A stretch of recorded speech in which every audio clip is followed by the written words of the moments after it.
moving on to tech support, where we answer your questions. And by yours, I mean you still have to pay us money. So $10 or more on Patreon nets you the ability to ask us questions on Patreon once a week. We call the segment tech support. We pick a couple to answer. And as soon as we hit that $5,000 mark on Patreon, that becomes an extended segment for additional content both on the RSS feeds and on YouTube, where we will answer even more questions outside of our weekly podcast. As always, I will be asking both of these gentlemen one apiece to give me to give us a question, and we will start with Panic because he's usually the one with the screen up first. Good call, because I didn't have mine up. Oh man, I think I'm gonna go with a more generic one. There are some other ones here. I'm gonna go with Soft Shoe, who posed the question: which ended or canceled TV show would you like to see more episodes of, and why that one? That sounds like a Firefly bait. It is a Firefly. I wasn't a huge fan of Firefly, and I think I wasn't even going to say Firefly. I watched it down the road, yeah. I've seen better, but you know, I can see why people love it.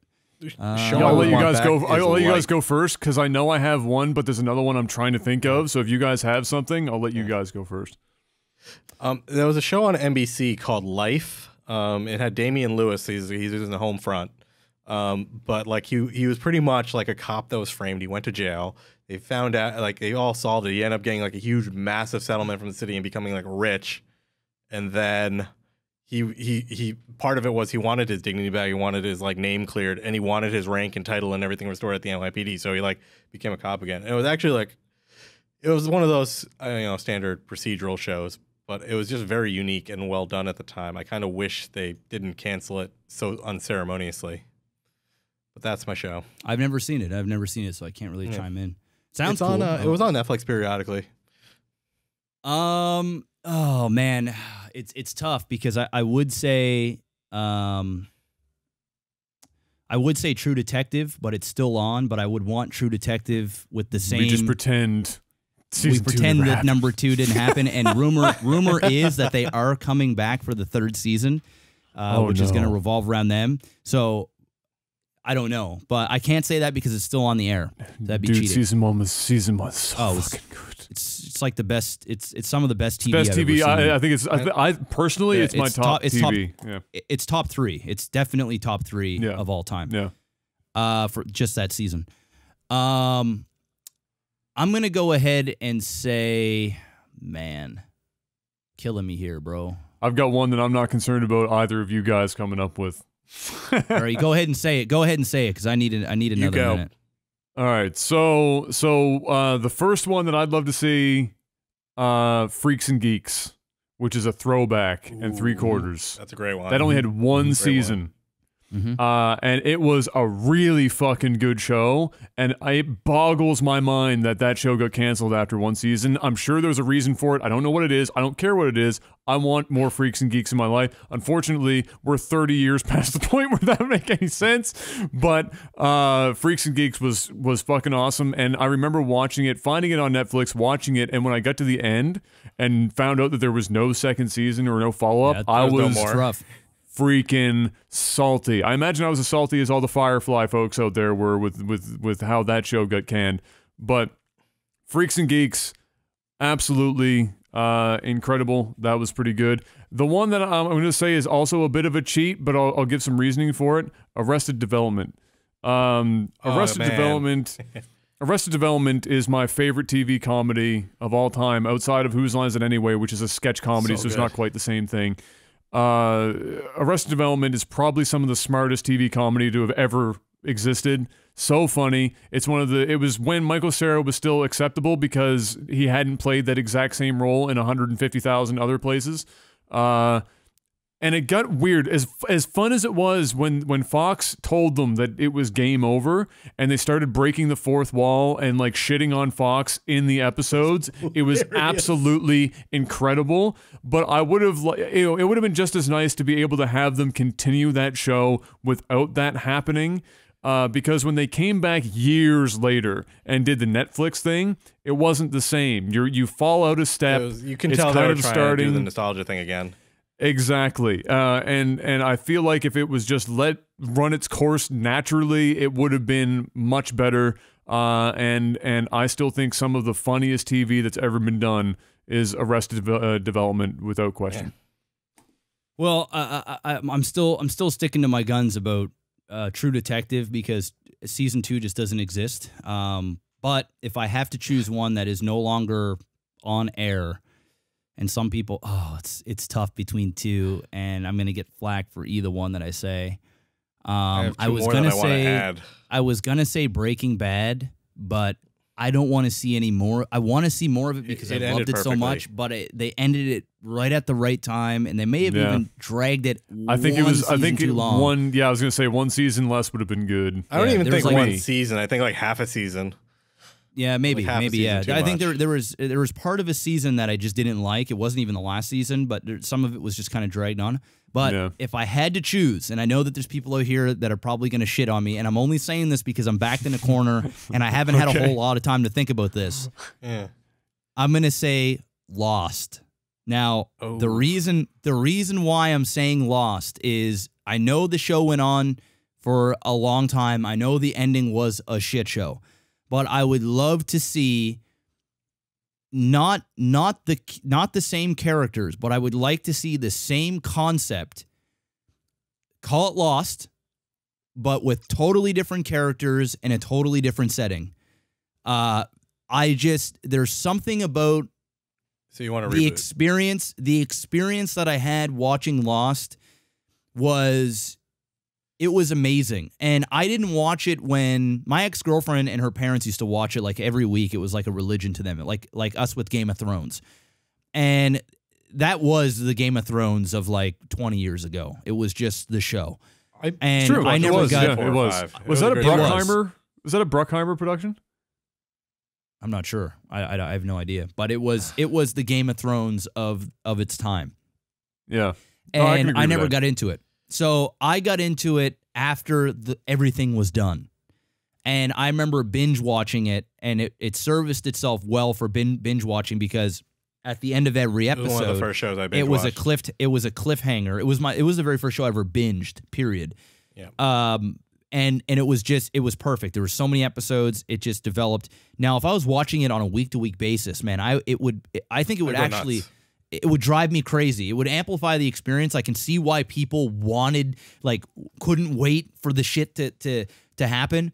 But the reason why I say it was because of all the mystery, and it was almost like I was it was almost like I was trying to solve these things, and I felt engaged. It was like Game of Thrones and Breaking Bad are just amazing television to watch. It's almost, Game of Thrones is like borderline cinematic. I mean, it's something that you could watch like in the theater, but in your house. If you put surround sound, you're watching that on a 65-inch screen. It's better than being in the theater. It's Sounds amazing. Like me. It's amazing. Breaking Bad was just some amazing writing. Bryan Cranston just transcended in that role. He became a star. I mean, he was always kind of a household name because of Malcolm in the Middle, but he really wasn't at the same time. He became a movie star. Literally, even though it was TV, like he started, I wouldn't even say maybe a movie star, but when he was in a movie, people were going to the theater to watch the shit he was in because of this character, and he was getting offered big roles because of this. So that really did great things for him. But with Lost, I was part of the journey, and that is something that I don't get anymore in TV. I haven't watched a show where I felt like I was on the edge of my seat. I've been on the edge of my seat, but it was more of me trying to, I was thinking at the end of every episode and I was looking in all different areas of the screen trying to figure out what it was. I would pause parts of the show and rewind it to look at a frame again. And it was like I was Sherlock Holmes and I was the one doing the investigating. And it was, sure, it was far-fetched and it got really, like, they didn't even know where they wanted to go with it. They were just making it up as it went. but I would love to have that experience again with new characters, and maybe not on an island, you know, maybe we're on a fucking, you know, on a boat somewhere. Maybe we're in the jungle. Maybe we're on on Mars. Maybe we're on a planet where we go to space and we're on a planet we have no idea, and you're now discovering Mars and what is on there and all these mysteries. And I think that would be an amazing concept. It would get me excited, and for those reasons, I'm saying Lost. I know I'll have some haters, but so that sounds less like something that you would want to have extended and more like something that you would have rather have seen just taken in a different direction or done slightly differently in its time, right? Like you love the show. You don't want to see it continue necessarily from the point where it was, but you would have liked it tackled differently than it was at the time. You want it like re-envisioned or remastered. I'm even okay with how it ended. I've accepted that, and it is what it is. But I would like to see the Lost, like literally call it Lost, you know, on Mars or Lost on whatever planet.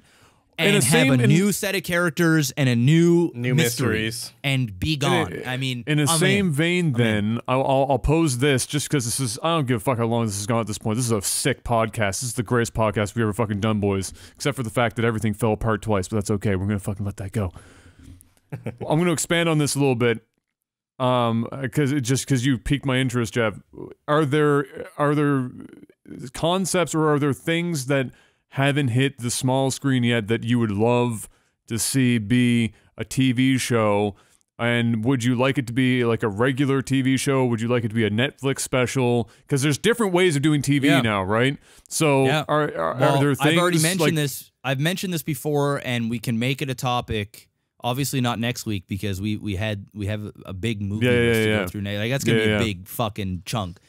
But I would love to see Quentin Tarantino make a series on Netflix or preferably HBO, and have him use his creative genius to have one focused story for 6 to 10 episodes, and he could make it absolutely incredible. His 3-hour cinematics are amazing.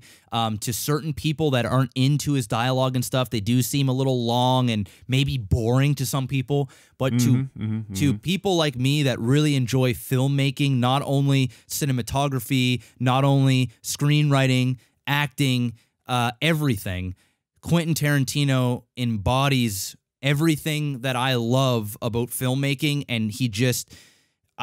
you give this man 10 hours of time to tell a story opposed to 3 in a movie, because a lot of his films are actually a lot longer than the 3 hours, or they're, you know, he writes like novels and then he condenses it, and then he goes and makes a movie. I think if he were to write an amazing story, and I think we're going to see this, and he even talked about it when he was talking about, because he only wants to do, I think he said he only wants to do like 10 movies and then be done with it or something like that. He wants to stop making movies at 10. And The Hateful Eight was his 8th film, and it was absolutely fucking incredible. Did you do the full experience where you watched it with like the full like original like film prints that he had and everything? It was so good, the roadshow. Yep, I watched it. The way that it was, I mean, the way he filmed it, he filmed it on old film. It had those cracks and pops that old film did. You could see like the little watermark or like the little circle up in the corner. Beautiful. It was just things like that. And to most moviegoers, they're bored with that because there's not this crazy action and all this other nonsense. And I get that. But to people like me that really enjoy that shit, it's fucking glorious. And if you could do a 10 episode on HBO, I wouldn't watch any of it. I'd just binge it all. I would let it run, and then I would just watch it, and I would love every minute of it. So that's where I'm at. That's what I would love to see. What about you, Pick? What about you, Picnic? What do you got? I don't really like. I go for movies for one thing, and I go for TV for others. And I feel like getting even a majority of the filmmaking techniques in a TV show, it would be overwhelming. Because I'm not the type who watches a TV show every week. I'm not saying convert movies to TV. I'm just saying, is there an idea or something? An idea, or it could be a book series. Like, it could be anything like that you would like to see in that format. I don't even know at this point. It's too deep a question for me. I'm like overthinking and second guessing myself on it. I would need more time. Wheel of Time is apparently happening. Wheel of Time has been apparently happening for like 7 years. So somebody actually ponied up the money here just like the last 24 hours or some shit like that. And Wheel of Time is something that can long run on TV, but there's a lot of dead space and filler in the middle. So yeah, I guess it would be perfect for TV. I know I'll say my thing before we do the next question and we wrap this bad boy up. Personally, I have a couple of things. I've one that I'd like to see a movie, and it's just because I'm on this hype right now. I want to see Myst done in a movie because I think Myst in a movie makes the most sense. I think it'd be awesome. Really? Yes, I think it'd be fucking. Puzzles in the movie? No. Anybody who's read the books know that the puzzles were just a fucking way to make the game a game. If you read the books, there is 100%. There's movie material in the stuff that happens before the Myst games because there's 2 books that happen. I think even before, like there's a ton of stuff in there that make great movies. But the thing that I would like to see a TV show is another thing that started as a book turned into a game, and that's Arthur C. Clarke's Rama series. I think would be awesome for TV in like but I'd like to see a Netflix type deal. I want it to have a certain amount of episodes. I don't want it to go like 7 fucking years worth of shit. No, I want to see maybe like a two-parter, 10 episodes apiece. Where they do stuff from Rama because space is a big thing right now. Space exploration. The beauty of Rama is that it's a little bit of both. It's the alien stuff passing through, but we're meeting them halfway. There's a lot of stuff that happens in Rama that's even for its time that it was written, it was super ahead of everything else, and I think would do fucking awesome. In a shorter Netflix series. I could see that one. And I if could you even haven't see Myst as a TV show if it was done right. Yeah. I don't know about a movie. I don't know if anybody's really gonna run out and watch that. But I think for a TV show, I think it would lend itself. You know, even if it was each episode, you know, they were kind of like Maze Runner type thing where they're going. You know, puzzles is part of the thing, but obviously they would need a story. But yeah, I'm with you on your second pick. Yeah. All right, well, let's jump into the second one. This one is from Travis Blunt, or I think it's Blunt or Blowant, something like that, who is a $10... 420 blaze it. Can we just legalize weed so that pot smokers don't have anything to talk about anymore? Could we just do that? We can talk about weed legalization on another podcast. That'll be a short conversation for me. So, yeah, Travis, who is a $10 supporter, so thank you. This one is directed to basically Adam and I, and maybe even Panic can chime in on what he thinks is best as well. Outside of StarCraft content, which has been... outside of StarCraft content... I got to put my glasses on. I'm sorry, guys. Old man Jeffrey. Yeah, I know. Outside of your StarCraft content, what has been your favorite and most fun to produce? I really enjoy all of Jeff's playthroughs, Dark Souls / Bloodborne games. The split between Adam and Jeff with Saints Row was outstanding. Thanks for taking my question, guys. So the main question is, Adam, and I guess I'll start with you, is what was your favorite outside of StarCraft? What is or was your favorite content to produce that we have done together to date? Together? Okay, because you mentioned some solo stuff there, I guess. But together, we'll keep it for the LAGTV stuff then. The split. I guess makes the most sense. Okay, yeah, because it threw me off because he said the split between Adam and Jeff St. Rose. Because I thought maybe I'll give a double answer. I'll give the stuff Give it. We've already gone so long now. Just give a triple answer. Why? Right? Fuck it. Just answer everything. So.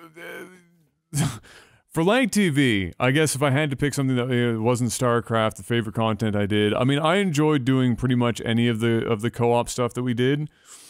I think I had the most fun when we were just playing completely random games.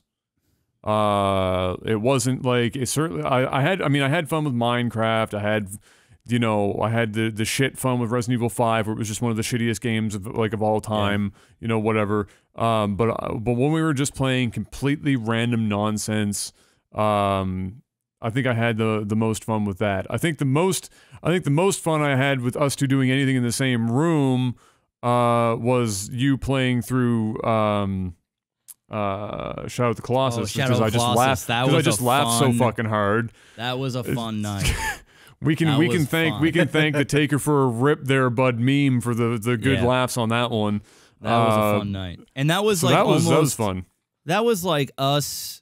That was the closest thing to the embodiment of LAGTV that we've ever been. Yeah, I mean, probably. That was quite literally what we were when we were 15 years old. That was actually it. That right there, that playthrough right there. And you know what we should do? That entire playthrough is on my channel. I could take that whole thing and we can release, because we could actually release that whole playthrough on LAGTV, because I mean, it's got a couple thousand views on my channel. I'm sure there is a shit ton of people that on the stream listening to this podcast that have never watched that, and it is, in terms of chemistry, in terms of laughter, in terms of stories. I mean, we talked, interact with chat, the works. I mean, it's all there, and it's a great fucking game. I think that would be another DLC opportunity. Let's just get the first DLC done before we talk about number 2. But yeah, I would say that's probably it for the LAGTV side of things. And for me personally, I get the most enjoyment out of doing my game reviews. I guess as game reviews, I did like for a time doing my fast forward series that I only applied to Dark Souls, because after that it was so much editing. I was like, what the fuck am I doing with this? But it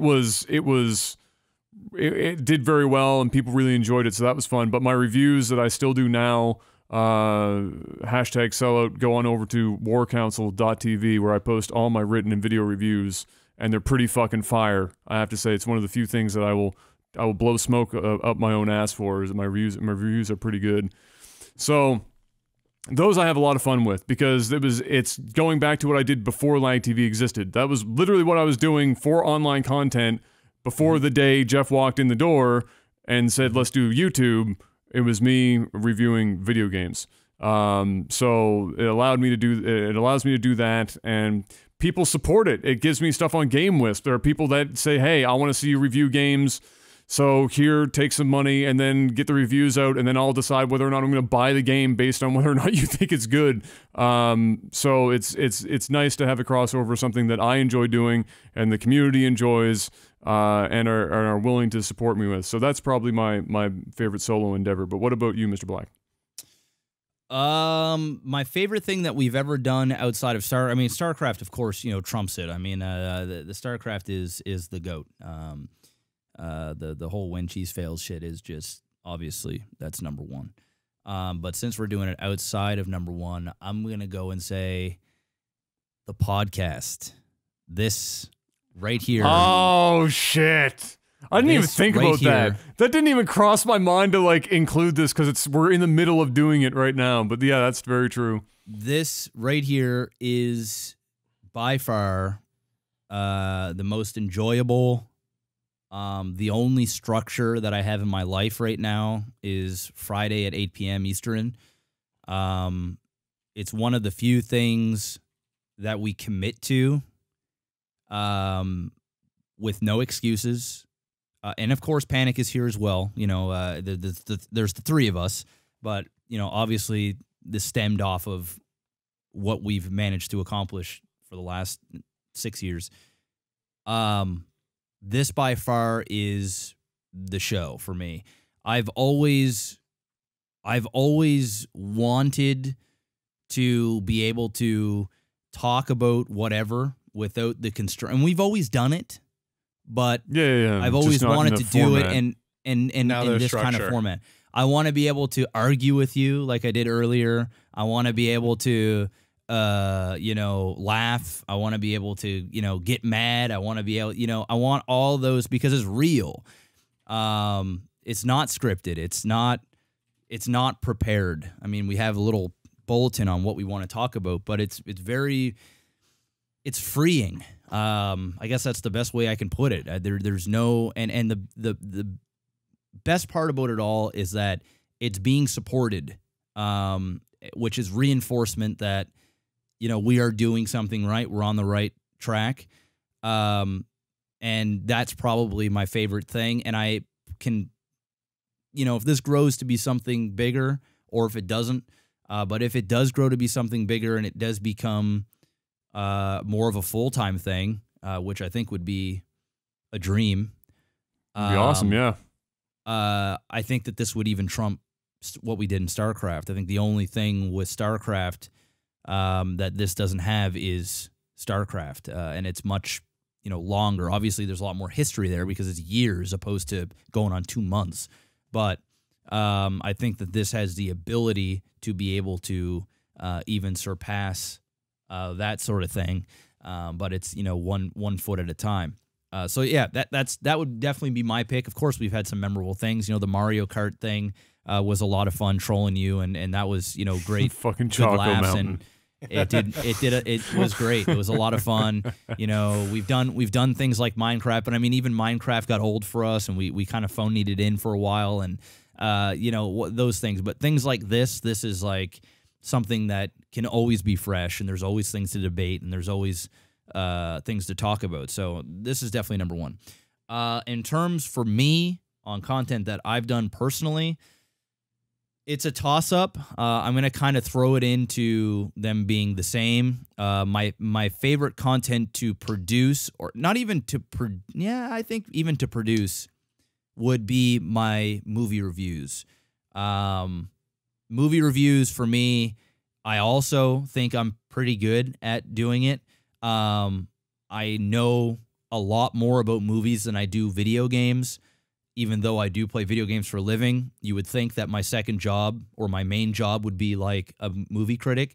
Although I'm not, I don't really have that criticky type, jaded, moviegoer type thing. I still go as a movie fan. I never go to the movies as a critic, but I obsess of movies. That's what I do for my escape. Before this was my job, video games were my escape, my main escape. Now movies have become that. It's my break. It's my everything. So that is definitely my favorite. And I would chew in my retro video game content where I go to yard sales and I pick up my collection that you guys see behind there.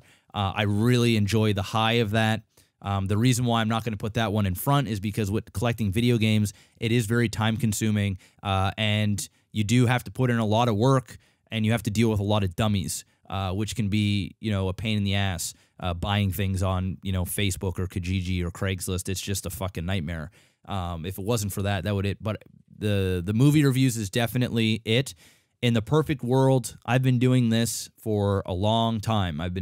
We have been fortunate enough to have this be our main source of income since 2011, which is insane when you think about it. I mean, people have come and gone on YouTube, on Twitch. Everything. We've managed to weather the storm, and we've had our ups and downs.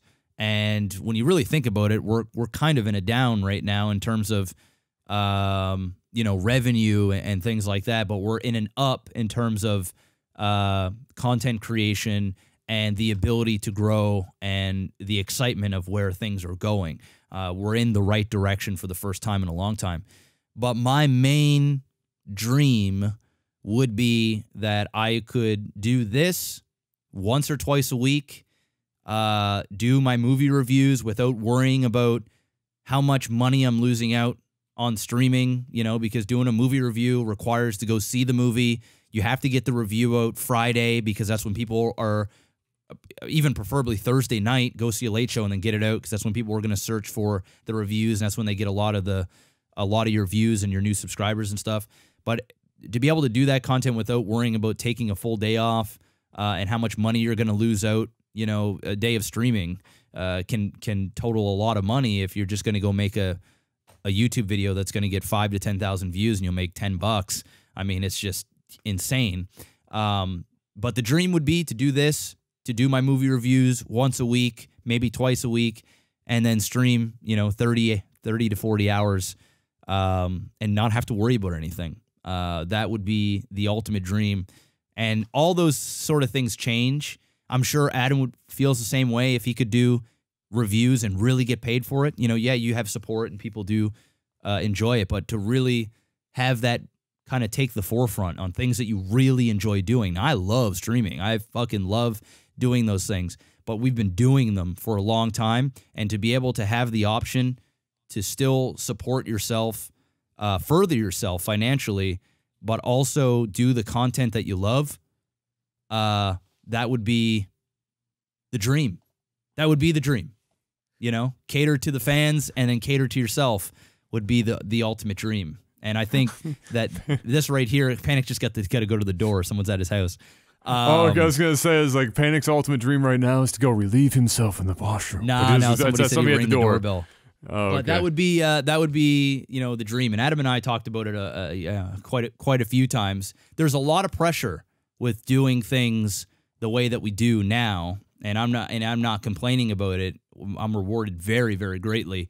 But man, it would be nice for this to be something bigger than what it is now. And being able to do this a couple times a week would just be, it would be bliss. Oh yeah. Oh, absolutely. Yeah.